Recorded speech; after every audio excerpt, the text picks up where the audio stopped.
Hi everyone, this is Debbie. Welcome to the Sane Progressive YouTube video series that seeks to inject some sanity into modern American political dialogue. We have social media sites showing claims for victory all over the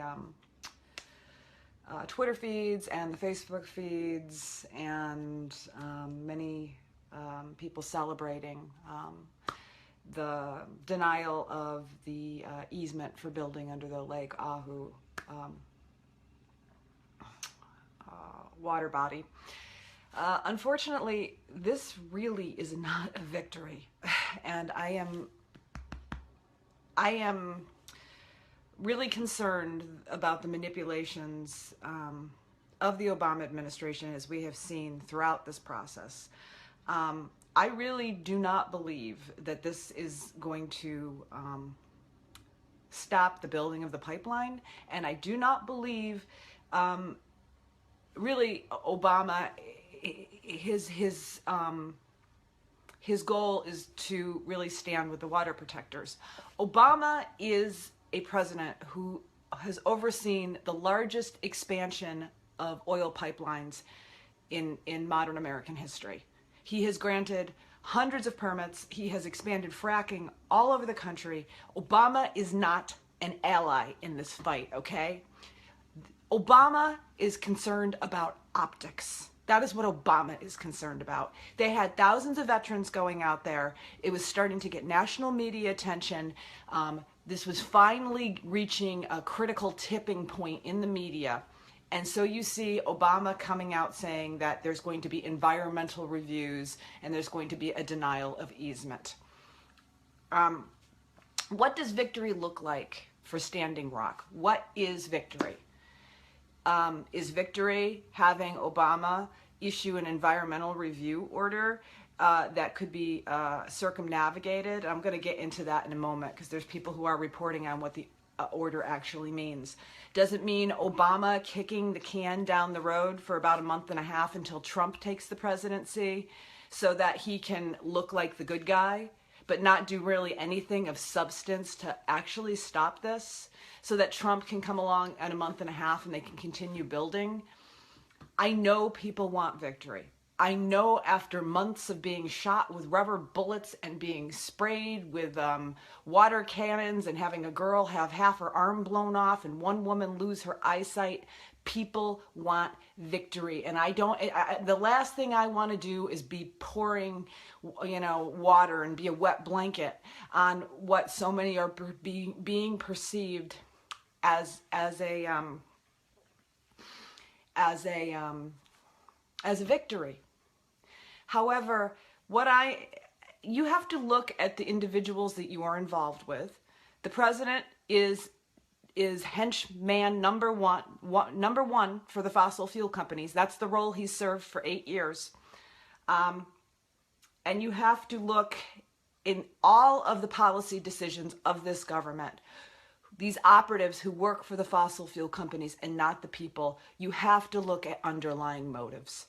And you have to look at what is really going on. And did Obama all of a sudden become a water protector and an oil champion, and a champion to stop oil pipelines? Or is Obama concerned that he's going to be out of office and he does not want the stain on his legacy to be one where he walked out of office and betrayed people? It's just as easy for him to kick this can down the road and not offer anything that's really going to stop it. And that's how I perceive Obama. I mean, if I can't tell the water protectors what to do, or the people who have been standing out there, and I certainly don't want to condescend to anybody, but I would be like, look at who you're dealing with.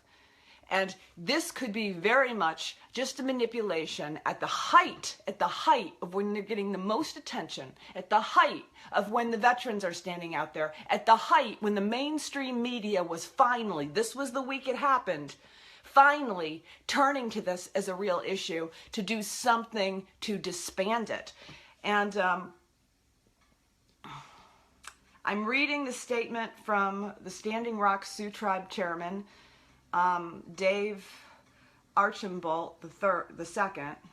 And he writes this: "We want to thank everyone who played a role in advocating for this cause. We thank the tribal youth who initiated the movement. We thank the millions of people around the globe who expressed support for our cause. We thank the thousands of people who came to the camps to support us, and the tens of thousands of people who donated time, talent, and money to our efforts to stand against this pipeline in the name of protecting our water. We especially thank all of the tribal nations and jurisdictions who stood in solidarity with us, and we stand ready to stand with you if and when you people are in need. With this decision, we look forward to being able to return home and spend the winter with our families and loved ones, many of whom have sacrificed as well. We look forward to celebrating in Wapilla in thanks in the coming days." Don't go home. Don't go home. Don't go home. This isn't a victory. This didn't stop the pipeline. I want to refer to you to a statement from one of the people who are out there on We Are the Media, who has been out there, and they are pleading with people not to buy this. Headlines: "Do not stop the pipeline," and they are screaming, "Today is not a victory." I want to make that crystal clear. "Do not fall for the headlines or the propaganda." This reporter states, "I'm not leaving the Sacred Stone Camp, and I urge all water protectors to listen to your heart and your prayers to stay until the black snake is dead.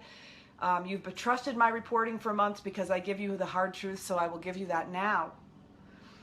I have no faith that NoDAPL will not drill under the Missouri River because of these words. The fines are small, and they don't respect the law or human rights. I have showed you in numerous photos and videos earlier this year of NoDAPL's continuing work during the injunction when they weren't supposed to be drilling. People celebrated headlines then as well, and it didn't stop. It didn't stop the pipeline." And he goes on to talk about the danger of President-elect Trump and how that he will just overturn this down the line. And he points out something very, very important. There's currently still a standing eviction order for by the U.S. Army Corps, and this could easily be used to pressure the camp to leave the treaty land.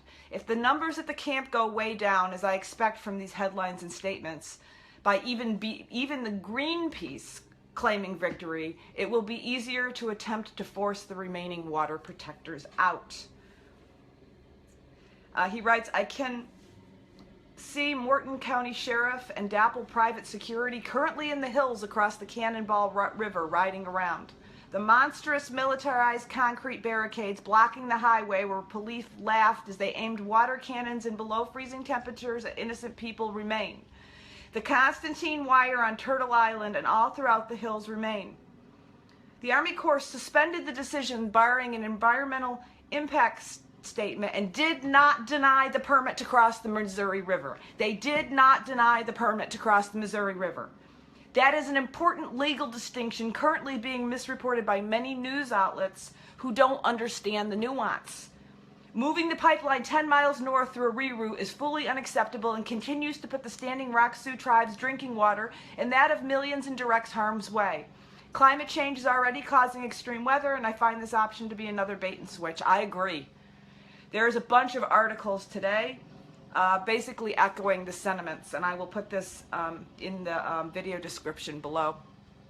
And, you know, the statement that came out from Energy Transfer Partners and Sunoco Logistics Partners basically blew the entire thing off and said it's going to change absolutely nothing. Listen, this is a statement directly. This is from Business Wire, and this is linked to the top of Sane Progressive. It's pinned at the top of the page if you want to read the full statement by the oil pipeline developer who wrote, not going to read you the whole statement because it's several paragraphs long. It says that, but basically that the crux of what you need to see here is, as stated all along, ETP and SXL are fully committed to ensuring that this vital project is brought to completion and fully expect to complete construction of the pipeline without any additional rerouting in and around Lake Oha. Nothing this administration has done today changes this in any way. People are saying, oh, well, you know, they're just saber rattling, they said to me. Somebody wrote, they're just saber rattling. They're not going to drill. Of course they will. Are you kidding me? We've had people being shot with rubber bullets, had a grenade thrown at a girl's arm. They've been dousing people with water. The oil hench police and the oil hench military and the oil hench mercenaries. You don't think that the second that the people leave and the news media cameras go away, they're just going to keep drilling? They're going to keep drilling and drilling and drilling, and then Trump takes office and they just turn it on.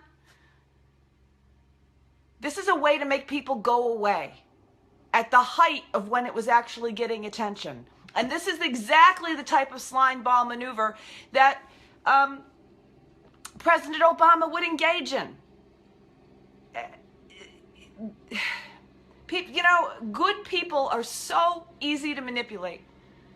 Good people are so easy to manipulate because they don't think. They think, oh, Obama's standing with us, the guy who has let us be shot, the guy who has allowed the National Guard to be utilized and utilizing violence against us for months. Oh, now he's on our side. No, he's not.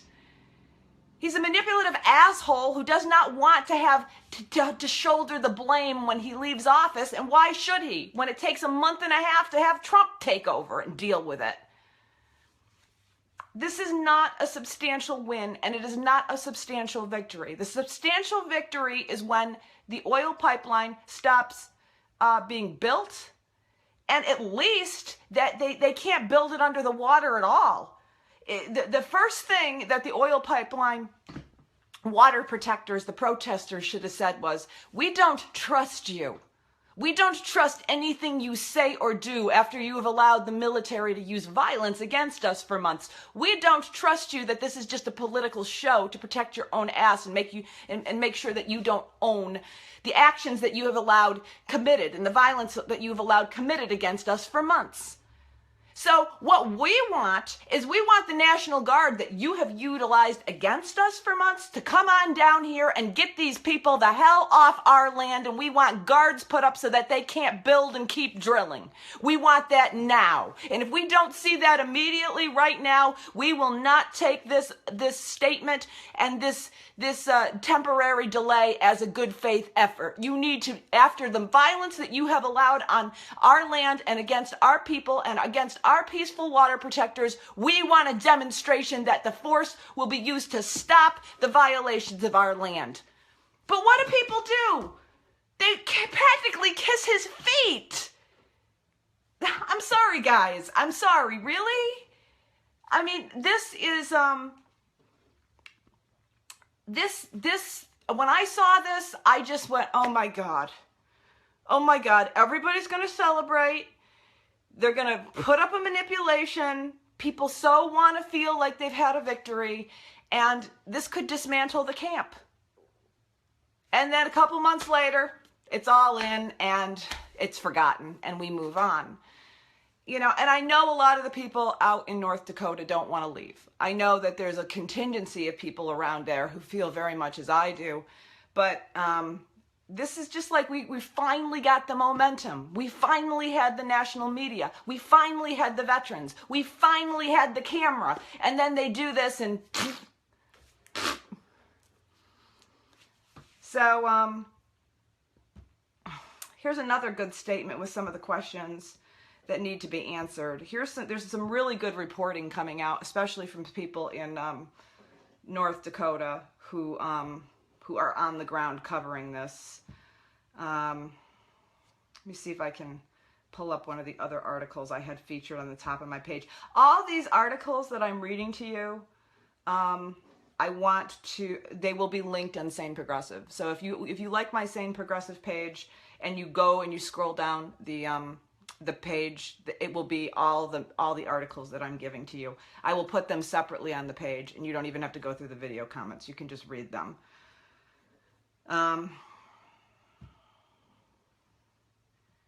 Here is, people have been posting some really great stuff. DAPL easement denied, but the fight is not over. This is a good This is from sacredstonecamp.org. And this reporter from the Camp of the Sacred Stones basically says, a response statement from Energy Transfer Partners and Sunoco Logistics said the corporations remain fully committed to ensuring that this vital project is brought to completion and fully expect to complete construction of the pipeline without any additional rerouting in and around Lake Oahe. Like the statement I just read to you. Nothing this administration has done changes this in any way. The Trump administration could easily approve the project next year. The Obama administration has never guaranteed the water protectors or the Standing Rock Sioux tribe that they would use force to stop Dakota access from drilling under the river without a permit if necessary. The Army Corps has not yet agreed to pursue a full EIS for the entire length of the pipeline. Organizers to continue to call for every day of December to be a day of no Dakota Access Pipeline action against the investors of the Dakota Access Pipeline. Over 100 solidarity actions worldwide have already been registered for the coming weeks as the encampment continues to stand their ground. And I think this is a really good list of questions that need to be asked and answered. And there's a calendar on here of the global month of No Dakota Access Pipeline. There's an action calendar that you can follow, and you can participate in their removing money from banks, protests, etc. But here are the 10 questions we need to be asking in the days and the weeks ahead. 1, will the Army Corps actually conduct an environmental impact statement? If so, on what portion of the project? Just the river crossing or the whole pipeline? What issues will the environmental impact statement take into account? For example, will it include analysis of spill risk? How about sacred sites? Will it reassess the economic need for the pipeline now that the Bakken is busting? Which alternatives routes will be considered? Will a no-build option also be considered? How long will the environmental impact study take? What input will the tribe have? What was the result of the tribal consultation process exploring possible changes to the regulatory process for pipelines in general? Have any changes been proposed? How easily will these decisions be reversed by a Trump administration? And is the government prepared to use force to stop the company from drilling under the river without a permit if necessary? So this is another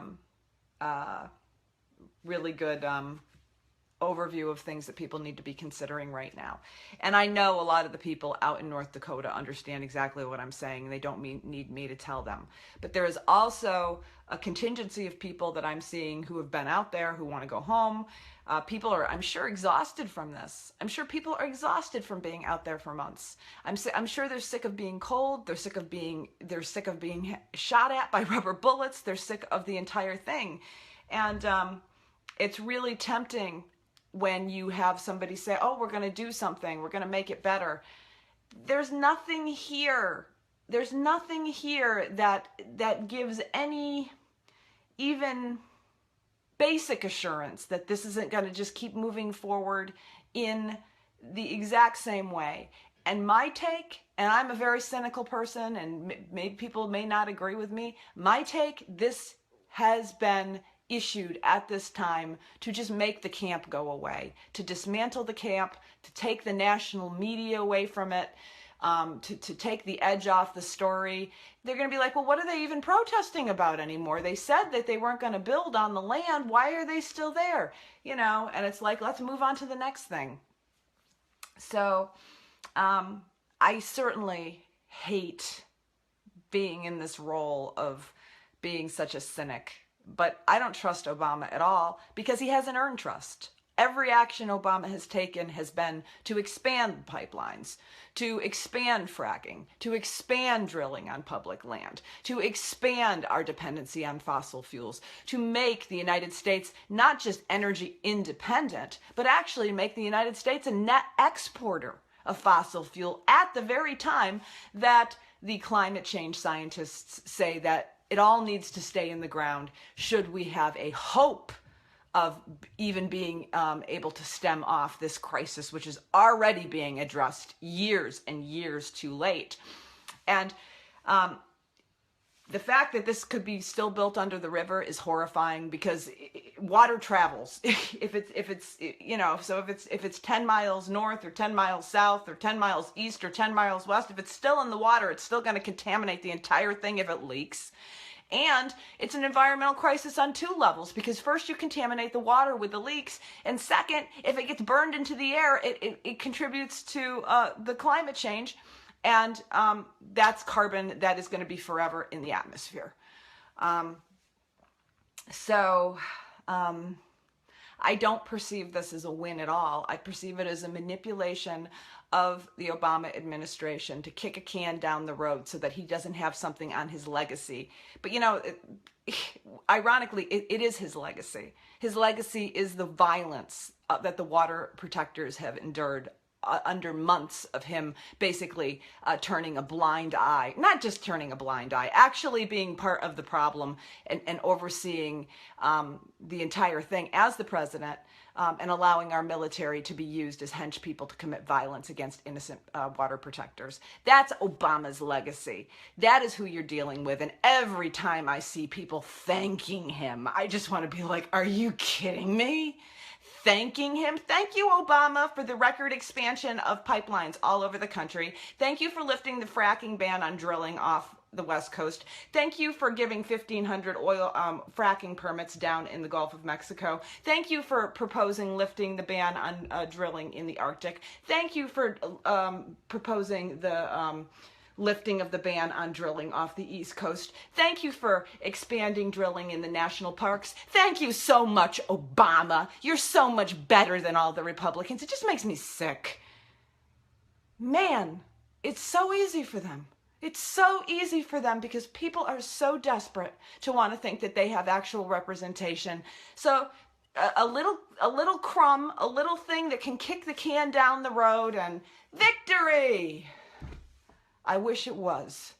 I wish it was. I wish we didn't live in a political climate where every friggin' action was designed to manipulate people until they could move through with what they are going to do anyways. That's how you have to approach this battle, and that's how you have to approach this fight. You have to look at them for who they really are and how they will manipulate you so that you can act effectively, so that you do not dismantle the camp, that you do not lose the momentum that took months and months to build, and to be stating very firmly that unless these specific conditions of actual demonstrable actions move forward to stop the pipeline, this one action means hardly nothing in the face of the months-long violence. That's my opinion on it. And I thank again the water protectors for their amazing work, for their courage, for putting their bodies in harm's way. I just don't want to see everything that you guys worked for so hard and that you put your physical health and your very lives at risks be just basically torn apart and dismantled by some kind of scumball political manipulation by Obama. And that's what this video is about. I do not mean in any way to be disrespectful to the people who have been out there and have been walking the walk and showing up every day. So I hope when you see this video and you see me saying this, it is that I do not want to see people who are such good people, who are such fierce people, who care about this earth, who care about this environment, manipulated by the likes of Obama pipeline, pipeline Obama. Okay? So I hope you can hear my message in the spirit as it intended, and it is no means meant to be disrespectful to anybody who has fought so hard. And I just don't want to see anybody be played. That's all. That's where I'm coming from. So all the links to this are on the video, are on the Sane Progressive page. Like the page, you can do all the reading. They will all be linked. And the water protectors are not stupid, but I just want to put this call out so that everybody who is celebrating just takes and looks at this with a critical eye. All right. I love you guys, and I love the water protectors, and I thank you again for your very brave work. Peace out.